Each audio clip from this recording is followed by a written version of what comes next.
Good morning friends, ಎಲ್ಲ ಹೇಗಿದ್ದೀರಾ? Sunday ಇವತ್ತು ನಾನು ಪೊಂಗಲ್ ಮಾಡ್ತಾಯಿದ್ದೀನಿ. ಸಿಂಪಲ್ ಆದ ಒಂದು ಪೊಂಗಲಿಗೆ ಏನೇನು ಹಾಕಬೇಕು ಹೆಂಗೆ ಅಂತ ಹೇಳ್ತೇನೆ. ಫಸ್ಟು ನಾನು ತುಪ್ಪ ಹಾಕಿದ್ದೀನಿ ಫ್ರೆಂಡ್ಸ್. ನೋಡಿ, ಪ್ಯೂರು ನಂದಿನಿ ತುಪ್ಪ ನಾವು ಯೂಸ್ ಮಾಡೋದು. ನೋಡಿ, ಇಲ್ಲಿ ತುಪ್ಪ ಇಟ್ಟಿದ್ದೀನಿ. ತುಪ್ಪ ನಾವು ಹಾಕೋದು, ಎಣ್ಣೆ ಹಾಕಿದ್ರೆ ಚೆನ್ನಾಗಿರಲ್ಲ. ನೋಡಿ, ಇದು ನಂದಿನಿ ತುಪ್ಪ. ನಾವು ಇದೇ ತುಪ್ಪ ಯೂಸ್ ಮಾಡ್ತೀವಿ, ಒಳ್ಳೆ ಚೆನ್ನಾಗಿರುತ್ತೆ. ನಾನಿವಾಗ ಒಂದು 3-4 ಸ್ಪೂನು ತುಪ್ಪ ಹಾಕಿದ್ದೀನಿ. ಅದಕ್ಕೆ ಇವಾಗ ಜೀರಿಗೆ, ಫಸ್ಟು ಇಂಪಾರ್ಟೆಂಟು ಪೊಂಗಲಿಗೆ ಜೀರಿಗೆ ಹಾಕ್ತಾಯಿದ್ದೀನಿ. ಜೀರಿಗೆ ಹಾಕಿದ್ದೀನಿ. ಜೀರಿಗೆ ಆದ ತಕ್ಷಣ ಪೆಪ್ಪರ್. ನೋಡಿ, ಪೆಪ್ಪರು ಮೇಯ್ನು ಪೊಂಗಲ್ಗೆ ಪೆಪ್ಪರೇ. ನೋಡಿ, ಪೆಪ್ಪರ್ ಹಾಕ್ತಾಯಿದ್ದೀನಿ. ಈಗ ಪೆಪ್ಪರ್ ಹಿಂಗೆ ಹಾಕಿ ಸ್ವಲ್ಪ ಫ್ರೈ ಮಾಡ್ಕೊಳ್ಳಿ ತುಪ್ಪದಲ್ಲಿ ಪೆಪ್ಪರ್ ಹಾಕಿ ಫ್ರೈ ಮಾಡಿ.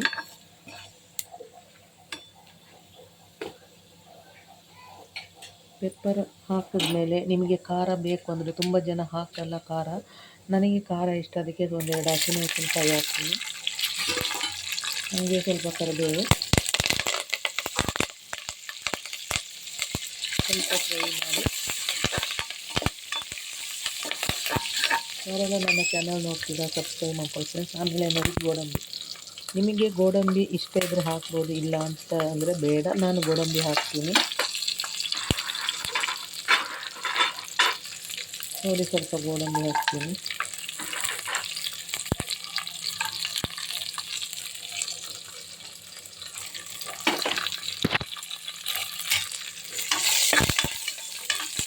ಗೋಡಂಬಿ ಹಾಕಿ ಚೆನ್ನಾಗಿ ಫ್ರೈ ಮಾಡಿ. ಇದು ಸಿಂಪಲ್, ಏನಿಲ್ಲ ಫ್ರೆಂಡ್ಸ್, ಈಜಿ. ಅದಾದಮೇಲೆ ನೋಡಿ, ತೊಳೆದಿಟ್ಟ ರೈಸ್,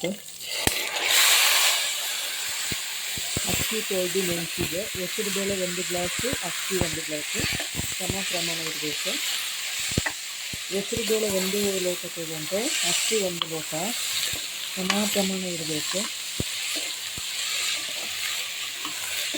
ಇದೆಲ್ಲ ಚೆನ್ನಾಗಿ ತುಪ್ಪದಲ್ಲಿ ಬಾರಿಸಿ. ನಿಮಗೆ ರುಚಿಗೆ ತಕ್ಕಷ್ಟು ನಾನು ಕಲ್ಲುಪ್ಪು ಹಾಕ್ತಾಯಿದ್ದೀನಿ. ನೋಡಿ, ಕಲ್ಲುಪ್ಪು ನಾನು 2 ಗ್ಲಾಸ್, 1 ಗ್ಲಾಸ್ ಹೆಸರುಬೇಳೆ, 1 ಗ್ಲಾಸ್ ಅಕ್ಕಿ ತೊಗೊಂಡಿದ್ದೀನಿ. ನೋಡಿ, ರುಚಿಗೆ ತಕ್ಕಷ್ಟು.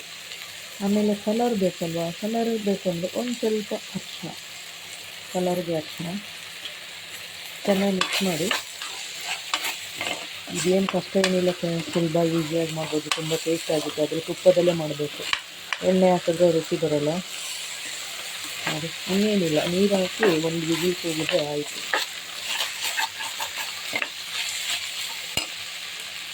ಇವಾಗ ಇದಕ್ಕೆ ನಾನು 1:2 ನೀರು, ತುಂಬ ನೀರು ಹಾಕಬೇಕು, ಯಾಕಂದರೆ ಅದು ಬೇಗ ಕರೆಕ್ಟ್ ಆಗುತ್ತೆ. ನಾನು 2 ಗ್ಲಾಸ್ ಅಕ್ಕಿಗೆ 10 ಗ್ಲಾಸ್ ನೀರು ಹಾಕಿದ್ದೀನಿ. ನೋಡಿ, ಯಾಕಂದರೆ ಅದು ಬೆಂದ ಮೇಲೆ ತುಂಬ ಗಟ್ಟಿಯಾಗಿ ಹೋಗುತ್ತೆ, ಅದಕ್ಕೆ ನೀರು ಚೆನ್ನಾಗಿ ಹಾಕಿ. ಇವಾಗ ನೋಡಿ, ಚೆನ್ನಾಗಿ ಮಿಕ್ಸ್ ಮಾಡಿ. ಇದೇನು ಕಷ್ಟ ಇಲ್ಲ ಫ್ರೆಂಡ್ಸ್, ಯಾರು ಬೇಕಾದರೂ ಮಾಡ್ಬೋದು, ತುಂಬ ಚೆನ್ನಾಗಿರುತ್ತೆ, ತುಂಬ ಟೇಸ್ಟಾಗಿರುತ್ತೆ, ಯಾರು ಬೇಕಾದರೂ ಮಾಡ್ಬೋದು. ನೋಡಿ, ನಾನಿವಾಗ ಕರ್ಬೇವಿನ ಸೊಪ್ಪು, ಜೀರಿಗೆ, ಹಸಿಮೆಣಸಿನ್ಕಾಯಿ, ಪೆಪ್ಪರು ಎಲ್ಲ ಹಾಕಿದ್ದೀನಿ. ಕೊನೆಯಲ್ಲಿ ಶುಂಠಿ ಬೇಕೇ ಬೇಕು, ಶುಂಠಿ ತುರಿದು ಹಾಕ್ತೀನಿ. ಶುಂಠಿ ಇಲ್ಲ ಅಂದರೆ ಆಗೋಲ್ಲ, ಚೆನ್ನಾಗಿರಲ್ಲ. ಫಸ್ಟೇ ಹಾಕಿದ್ರೆ ಅದೊಂಥರ ತಳ ಹಿಡಿಯುತ್ತೆ. ನಾನು ಲಾಸ್ಟಲ್ಲಿ ಶುಂಠಿ ಹಾಕಿದ್ದೀನಿ. ಶುಂಠಿ ಮೇಯ್ನು, ಪೆಪ್ಪರು, ಶುಂಠಿ, ಜೀರಿಗೆನೇ ಮೇಯ್ನು. ನೋಡಿ, ಕೊನೆಯಲ್ಲಿ ಶುಂಠಿ ಹಾಕಿದ್ದೀನಿ. ಆಮೇಲೆ ಚೆನ್ನಾಗಿ ಮಿಕ್ಸ್ ಮಾಡಿ. ನೋಡಿ, ಎಲ್ಲ ಚೆನ್ನಾಗಿ ಮಿಕ್ಸ್ ಮಾಡಿ. ನೀರು ಇನ್ನೂ ಸ್ವಲ್ಪ ಹಾಕ್ತೀನಿ, ನೀರು ಸಾಕಾಗಲ್ಲ, ಇನ್ನೂ ಸ್ವಲ್ಪ ನೀರು ಹಾಕ್ತೀನಿ. ನೀರು ಹಾಕಿದ್ದೀನಿ.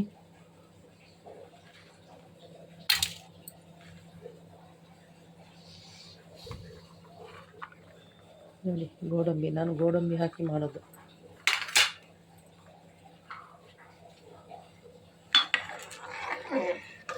ನೋಡಿ, ಇಷ್ಟು ಚೆನ್ನಾಗಿ ಮಿಕ್ಸ್ ಮಾಡ್ಕೊಳ್ಳಿ. ಇದು ಏನಿಲ್ಲ, ಇನ್ನೂ ಕರೆಕ್ಟಾಗಿ ವಿಸಿಲ್ ಹಾಕಿ 1 ವಿಸಿಲ್ ಕೂಗಿಸಿದ್ರೆ ನಿಮ್ಮ ಪೊಂಗಲು ರೆಡಿ ಆಗುತ್ತೆ. ಒಂದೇ 1 ವಿಸಿಲ್ ಕೂಗಿಸ್ಬೇಕು, 1 ವಿಸಿಲ್ ಮಾಡಬೇಕು. ಅದು 1 ವಿಸಿಲ್ ಆಗಿ ವಿಸಿಲ್ ಬಿಡೋ ತನಕ ಅರ್ಧ ಗಂಟೆ ಆಗುತ್ತೆ. ಅಷ್ಟೊತ್ತಿಗೆ ವೀಡಿಯೋ ಇರಲ್ಲ ಅಂತ ಹೇಳ್ಬಿಟ್ಟು ಇಲ್ಲಿಗೆ ಎಂಡ್ ಮಾಡ್ತೀನಿ. ಯಾರೆಲ್ಲ ನೋಡ್ತಾ ಇದ್ದೀರಾ ಹೆಂಗೆ ಅಂತ ನೀವು ಕಮೆಂಟ್ ಮುಖಾಂತರ ತಿಳಿಸಿ.